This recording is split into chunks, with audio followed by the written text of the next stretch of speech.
Hello and welcome to Are We There Yet? The podcast looking at the innovations emerging from the workshops, labs and secret test tracks of Hyundai. Across this series, we've heard about technology that is changing our world. From getting behind the cutting-edge tech to the designers, scientists and engineers making crucial decisions about the future of mobility. I'm Susie Perry and this podcast comes to you from Hyundai Motor. Today we're looking at a technology which may change our world more than any other. The first time people get into a Robotaxi, you have people, holding the door handles and kind of a little bit white-knuckled. I would be. I know I would be. But then, within a couple minutes, those same people were looking at their phone. They were bored. For us, as autonomous vehicle technology developers, the greatest compliment you can give to us is to say, that trip was really boring. Boredom is perfectly acceptable. Fully autonomous driving is the future for all of us. Joining me is someone who is already bringing that to fruition. It's based on the IONIQ 5, an absolute knockout of a car. Karl Iagnemma is president and CEO of Motional, the joint venture through which Hyundai are taking driverless taxis to the streets. This project, introducing the IONIQ 5-based Robotaxi into our lives, is the latest chapter in an incredible career. There's no better person to ask, are we there yet? Karl, welcome to the show and thank you so much for joining me. Very happy to join you today. I think the first time I read or thought about autonomous cars was when I was filming a show called The Gadget Show in the UK. It would have been back in the early noughties, and we started to film and show little bits of autonomous driving and how the sensors worked and this kind of thing. It was really in its infancy. I'm not going to lie, it was a bit scary to do it and it was fascinating. We can get onto the feel of it a bit later on. But what was it that woke you up to the possibilities? When did you realise the potential of autonomous driving? I've really been in the autonomous vehicle industry my entire career, I can say. But at the beginning, I was in the academic world. So I was at MIT in the United States. I was studying robotics.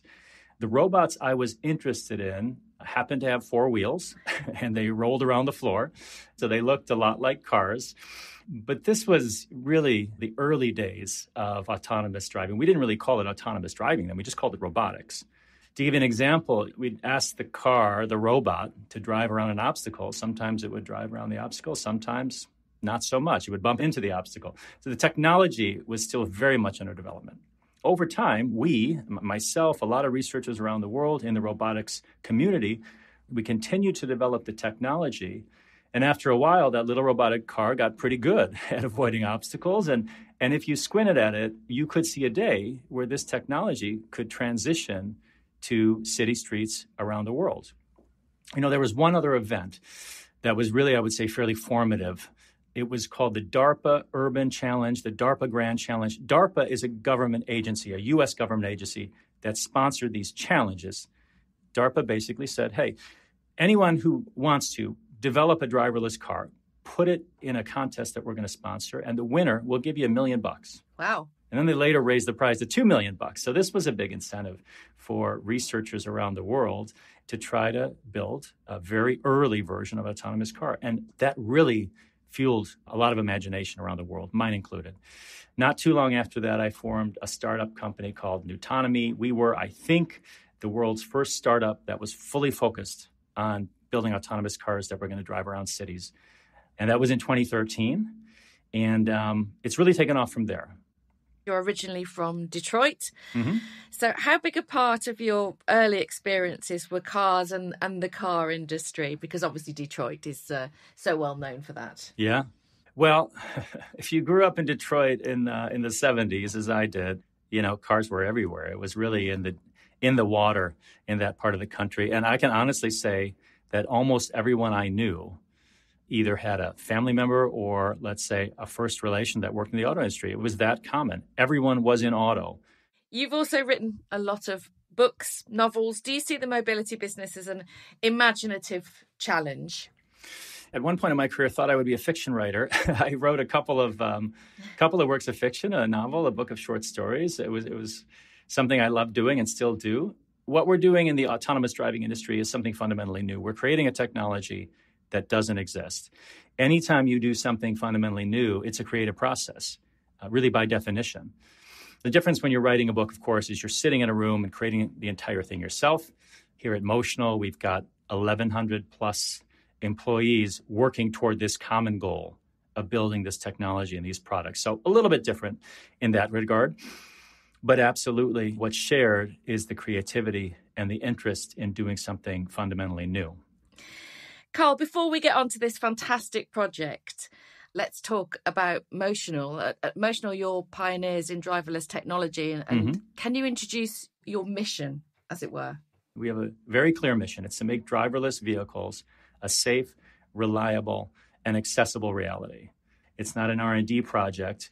We are very serious about taking that core technology, building it into products, and putting it in vehicle fleets in cities around the world so that someone in Europe, someone in North America, eventually people in Asia and Africa can hail a driverless car and take a trip that is very safe, that's very reliable, that's very efficient, and that's a heck of a lot cheaper than today's transportation options. And we want to do that as fast as we can. We were formed in 2020. We're a joint venture, means a partnership between two bigger businesses. On the one hand, Hyundai Motor Group. Everybody knows Hyundai. They're one of the biggest automotive manufacturers in the world. And Aptiv. Aptiv is one of the world's top automotive tier one suppliers, and that means they build technology for vehicles. So we're technically a new company, but my history and a lot of the team that joined Motional, we've been doing this for a very long time. And some of the accomplishments that my team has been responsible for, I'm very proud of these. One of the things, we launched the world's first open to the public Robotaxi pilot a few years ago. We said, hey, let's let anyone hop in these cars. That was in Singapore. The team did the first cross-country autonomous drive in the U.S. now from New York to San Francisco, 0.8% of the time. It was hands off the wheel, fully autonomous. We've got what we believe is the world's longest standing open to the public Robotaxi pilot in Las Vegas. So if you go to Las Vegas and you're there for a vacation and you download the Lyft app, that's our partner in Vegas, you can hail a Robotaxi. We'll come pick you up and take you to a casino, and it's a great part of your Vegas experience. So we want to build technology that's going to power fleets of mobility services around the world. And the, excuse the pun, but the drive behind this is primarily one of safety or economy, or a split between the two? It's many things. First is safety, as you just mentioned, Susie. Many, if not most, of accidents on the road are caused by driver error. Computer systems, never drowsy, never drunk, never distracted. The safety of driverless vehicles will eventually far exceed human-piloted vehicles.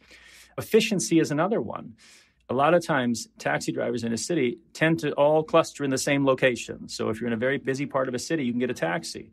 If you go outside a central core, it may be hard to get a ride. But with a fleet of robotaxis, you can coordinate the activity of that fleet. You will have a much more efficient transportation network. We're convinced of that. Accessibility is another one. The sad fact is there are parts of many cities where you can't get a ride, where taxi drivers don't want to go, where in some cases mass transit doesn't have great connectivity. So we believe robotaxis will fill transportation gaps in many cities. The environmental dimension, very important to us here at Motional. Our fleets will be electric vehicles. And I think as I look across the industry, we see some of our competitors also moving in that direction. So the opportunity to have large electrified fleets, that's going to be a very powerful positive for the environment.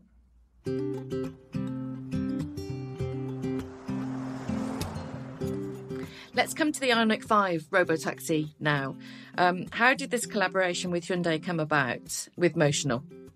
So in 2020, we formed Motional, which was, as I mentioned, a joint venture between Hyundai and Aptiv. And as we all know, what Hyundai does very well is they make great-looking, high-quality cars, and they do them at scale. They are in every corner of the world.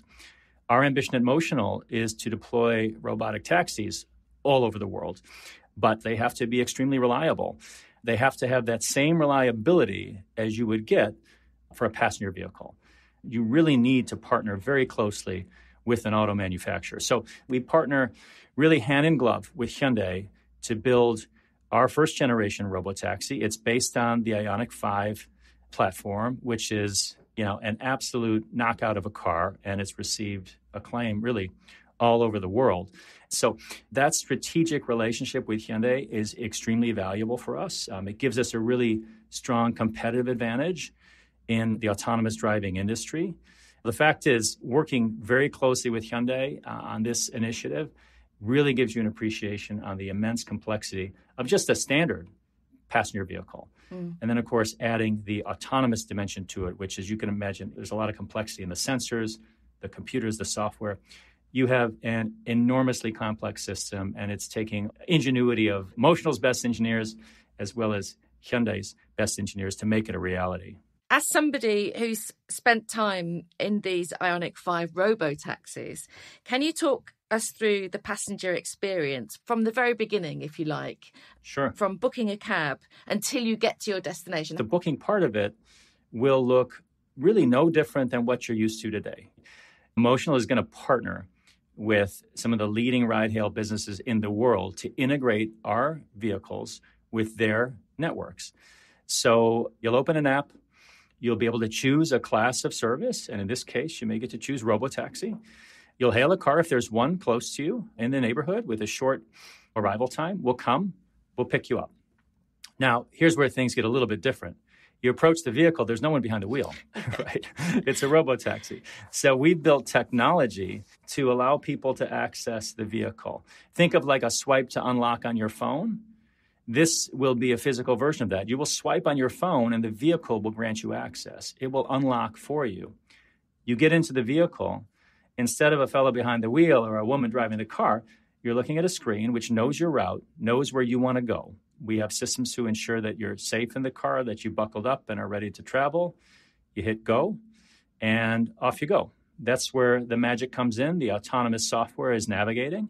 It's keeping you aware of what it sees and what it's reacting to on the road. So in the instance, let's say, for example, the Robotaxi has to bias in the lane to avoid something that's fallen into the road, a spare tire or something that's fallen off a vehicle. It'll give you some indication why it did that, so you're not made nervous or surprised.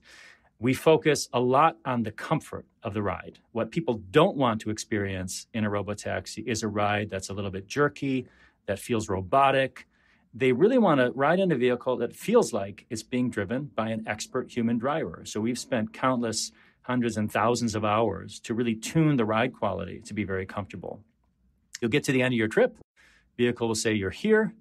You hop out of the vehicle and off you go, even if you forget to close the door. So the answer is it should feel very similar to a human piloted ride, except for that one detail, no one behind the wheel. But again, what we found in our user studies is that people get used to the autonomous experience very quickly. If you can deliver a ride that's safe and comfortable, there'll be kind of a wow factor the first time you take a trip, maybe the first couple of times. But we anticipate that after that, this is going to become commonplace for riders around the world. Because that's the thing, really, isn't it, with new technology, when it comes onto a consumer level, there's an air of sometimes fear from some people. And then before you know it, it's just become commonplace. You're absolutely right. We video people in our cars when we were doing some of our testing. The first time people get into a Robotaxi, you mentioned nervousness. There was a lot of that. You have people holding the door handles and kind of a little bit white-knuckled. I would be. I know I would be. Because they don't know what to expect. But then, even on the same single trip, within a couple minutes, those same people were looking at their phone. They were looking out the window. They were bored by the end of the trip. And for us, as autonomous vehicle technology developers, the greatest compliment you can give to us is to say, that trip was really boring. That's the best thing we can hear. We don't want excitement. We don't want nervousness. We don't want anxiety. Boredom is perfectly acceptable. Can you talk us through the testing regime then? You just mentioned it there when you were filming and looking at how it was going to work. What does the vehicle have to demonstrate before it gets onto the road, and where are you doing the testing? Yeah, well, as you can imagine, the testing is exhaustive. For us as a business to achieve the confidence that the technology is safe enough to put on the roads, we've got to really put it through the ringer. And I'm in these vehicles very regularly, so I have to be convinced personally, and I've got to be convinced that I would put my wife in this vehicle, my kids in this vehicle before we're going to release it to the public. One of the most important components of our testing is really virtual testing, simulation. So we do an immense amount of simulated testing. We built up a virtual world that allows us to test our vehicle in simulation in a massive variety of scenarios, many of which are unlikely to happen in the real world, would be dangerous if they happen in the real world. Of course, we can test all that safely in simulation, and we can test tens of thousands of hours in simulation and tens of thousands of miles of driving in a single day. We do a lot of testing on closed course. We control the environment, so we can set up scenarios that may be dangerous, but we've got trained individuals on our test track, and it's closed to the public. So we can test to see how the vehicle would respond. And then, of course, we do exhaustive testing on public roads. We are, I would say, somewhat unique in the automotive autonomous driving industry. We've been quite open about our approach to safety. We released last year our voluntary safety self-assessment, quite a detailed outline of how we at Motional think about safety. We released that to the public. That's what gives us confidence that we've got a system that's safe enough to put in front of the public. Let me move on to the security aspect of this then, because one well-grounded concern is that autonomous vehicles could be vulnerable to a cyber attack. How much has that tested the ingenuity of your engineers? We say there's no safety without security. We spend an immense amount of effort on cybersecurity. Again, one of the things that we've done recently, we've released to the public what we call our autonomous vehicle cybersecurity development lifecycle. This was, to our knowledge, the first publicly released cybersecurity development overview in the automotive industry. It's been really positively received. One other thing I'll say, we are our own most aggressive cybersecurity threats, meaning we have internal and third parties that we hire, that we contract with, to try to attack our vehicles from a cybersecurity perspective. We want to find our own vulnerabilities before anyone else can. We're very motivated to do that. Let's return now to the IONIQ 5 Robotaxi and dig a little bit into the detail, if we may. And what about how this vehicle senses the world? I'm fascinated by this. We've got all manner of gadgets and sensors involved, haven't we here? Radar, camera, laser. What's being detected? And how does the vehicle's brain convert that into instructions? We've got almost 36 sensors on the vehicle, so it's a lot. So we are looking 360 degrees around the vehicle at all times with those combination of 30 sensors. And we've got a number of different types of sensors. We've got cameras, we've got radar, we've got LiDAR, which is a new-ish sensor to the automotive world. It's a laser-based range measurement technology. Now, the reason we use different types of sensors is because they're complementary in nature. So when one sensor isn't doing so well, so let's say, for example, it's dark out, and the cameras are not providing as much information as they would during daylight. Well, it turns out the LiDAR sensor is actually providing more. LiDARs shine very brightly when it's dark. So that complementary nature of these sensors is very important. All of the sensor data comes together into a centralized computer, and we stitch all that data together and create a view of the world that the car can then decide how to act based on. And we've heard how the Robotaxi is being put through its paces in terms of training. The vehicles have done loads of testing, but how does the fleet learn from all of the data that's being collected? These vehicles learn from example. They're also kind of like humans in that way. You know, we as humans get better as we age, at least that's the idea, because we've seen more things on the road. We know what to expect. We can better anticipate. These cars are not so different. We have developed what we call a continuous learning framework. And as the name would suggest, it is a continuous learning. It's a framework for continuously learning from driving. We like to say we want to get smarter with every mile driven. That's the goal. It sounds simple. There's a lot of work behind the scenes to automatically identify the interesting bits of the data. And it's a little bit of a needle in the haystack problem, but we find the very interesting parts. We identify that, we feed it back into our algorithms, and then we update our software and push it back out onto the car. So the next time that car hits the road, it's even smarter than it was the day before. It's actually quite mind-blowing when you think about the amount of hazards, the potential hazards that you have on the road, even that you just take for granted as a driver out there. I'm sitting here listening to you thinking of all manner of things and problems that can occur at any one moment, anywhere in the world. Absolutely. I've been continuously surprised. I thought I had reached the point where I wouldn't be surprised by things I see on the road anymore. But when you start viewing a typical drive through the eyes of an autonomous vehicle, which I always do, I can't help it, you are continuously surprised what's out there. I mean, we do a lot of testing in Singapore. I'll never forget a few years ago, data came back and, a fellow on the side of the road wearing a chicken suit. Why is he wearing a chicken suit? Well, I think they were opening a chicken restaurant. I mean, this can happen. We didn't train our vehicles to recognize 3-meter tall chickens, but there it was. So this kind of stuff happens all the time. When you start looking for it, you realize there's something specific and different and sometimes kind of weird happening on the road all the time. So we have to train our systems to recognize, to adapt, and to learn.